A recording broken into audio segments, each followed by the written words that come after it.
इंग्लिशमध्ये प्रत्येक वेळेस यस लावून चालत नाही. काही शब्द स्वतःची मनमानी करतात.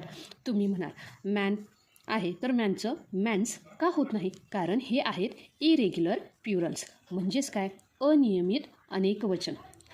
आज आपण हेच पाहणार आहोत. बघा, तर जे काही अनियमित अनेकवचन आहे ह्यामध्ये हे जे काही उदाहरण आहे ह्या उदाहरणामध्ये ह्या शब्दांचे स्पेलिंग पूर्ण बदलतात. म्हणजेच काय, इथे आपल्याला यस, ई यस किंवा आय ई यस वापरावं लागत नाही. तर इथं काय होतं बघा, मॅन असेल तर इथं होतं men, M E N. Child असेल तर इथं होतं चिल्ड्रन, CHILDREN, चिल्ड्रन. टूथ असेल तर तिथं काय होतं रे, टीथ. त्यानंतर जो काही माऊस हा शब्द असेल तर तिथं होतं माईस. हे काय झाले रे, इरेग्युलर प्युरल्स.